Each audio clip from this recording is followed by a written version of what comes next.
Cain. Somebody has pointed out that the sin committed by the first man caused the second man to kill the third.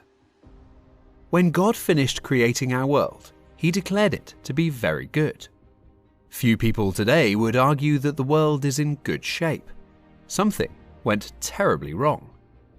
Genesis 3 tells us what the problem is and how it came to be. Man was disobedient to the instructions of God. As such, they were kicked out of the garden. Genesis 4. Adam made love to his wife Eve, and she became pregnant and gave birth to Cain. She said, "With the help of the Lord, I have brought forth a man." Later, she gave birth to his brother Abel. Despite the fact that Adam and Eve were banished from the garden, God continued to bless them. Eve gave birth to 2 sons, Cain and Abel, with the help of the Lord. Because both sons had grown up hearing stories about God, they were aware that they should make offerings to their Creator. Both boys arrived ready to worship over time. But while the Lord was concerned about Abel and his offering, He was not concerned about Cain and his offering. Now Abel kept flocks, and Cain worked the soil.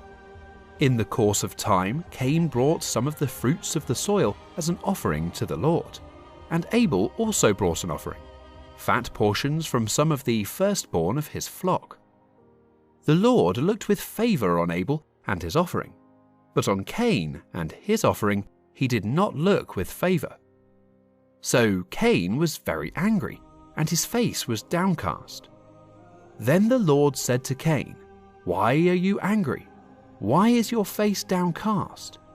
If you do what is right, will you not be accepted? But if you do not do what is right, sin is crouching at your door.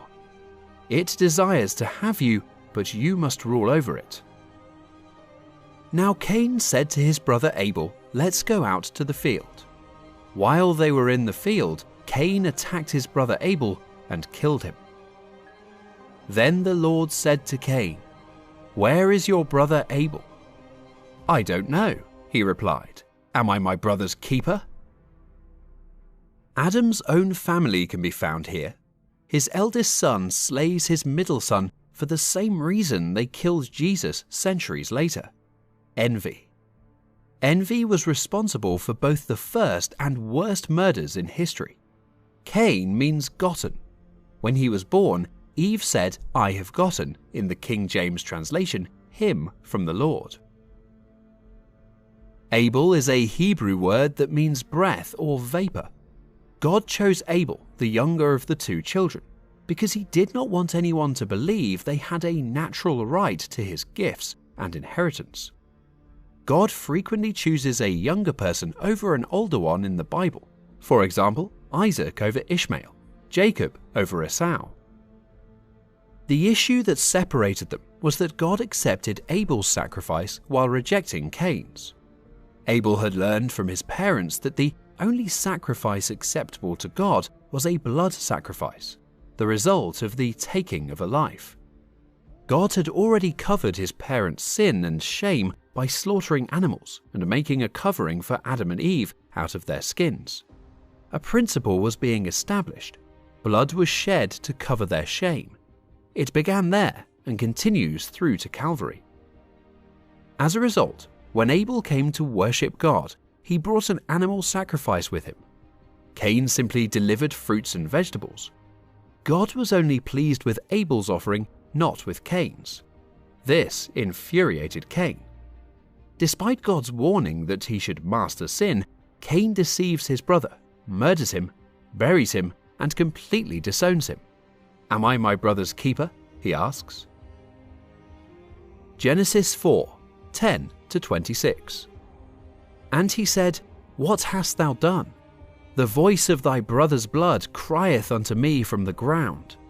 And now art thou cursed from the earth, which hath opened her mouth to receive thy brother's blood from thy hand. When thou tillest the ground, it shall not henceforth yield unto thee her strength. A fugitive and a vagabond shalt thou be in the earth." And Cain said unto the Lord, My punishment is greater than I can bear.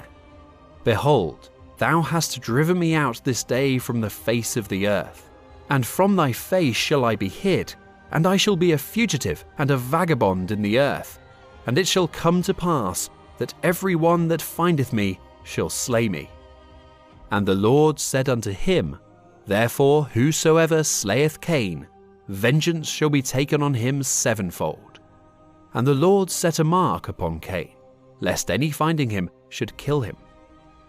And Cain went out from the presence of the Lord, and dwelt in the land of Nod, on the east of Eden. And Cain knew his wife, and she conceived and bare Enoch. And he builded a city, and called the name of the city after the name of his son, Enoch. And unto Enoch was born Irad. And Irad begat Mehujael. And Mehujael begat Methusael. And Methusael begat Lamech. And Lamech took unto him 2 wives. The name of the one was Ada, and the name of the other Zillah. And Ada bare Jabal, and he was the father of such as dwell in tents, and of such as have cattle. And his brother's name was Jabal. He was the father of all such as handle the harp and organ. And Zillah, she also bare Tubal-Cain, an instructor of every artificer in brass and iron. And the sister of Tubal-Cain was Naamah. And Lamech said unto his wives, Ada and Zillah, Hear my voice. Ye wives of Lamech, hearken unto my speech. For I have slain a man to my wounding, and a young man to my hurt. If Cain shall be avenged sevenfold, truly Lamech 70 and sevenfold. What follows Cain's punishment is the story of 2 families, a recurring theme in Genesis.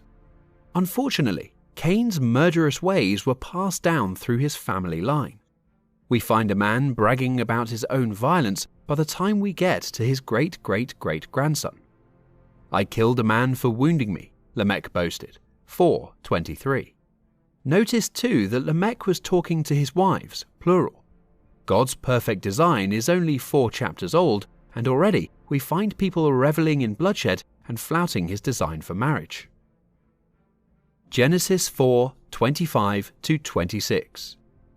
Adam made love to his wife again, and she gave birth to a son and named him Seth, saying, God has granted me another child in place of Abel, since Cain killed him. Seth also had a son, and he named him Enosh. At that time people began to call on the name of the Lord. In contrast to Cain's line, God established a new family tree. God gave Eve a son named Seth in place of Abel. Seth exemplified the same type of worship as his deceased brother Abel, because people began to invoke the Lord's name in connection with Seth. Cain's way of worship, which is prideful, points to itself.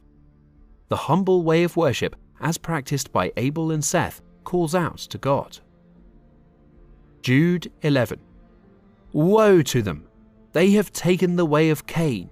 They have rushed for profit into Balaam's error. They have been destroyed in Korah's rebellion. It's no surprise then that when God needed an obedient servant hundreds of years later, he chose Noah from Seth's line. There is a clear pattern here.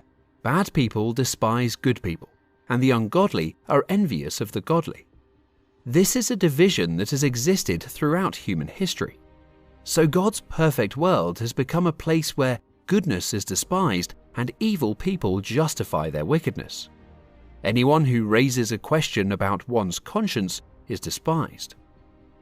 We could say that Abel was the first martyr for the sake of righteousness. Jesus himself said that the blood of the righteous has been spilled from Abel, right through to Zechariah. The narrative goes on to chart the line of Cain, and it includes some interesting elements.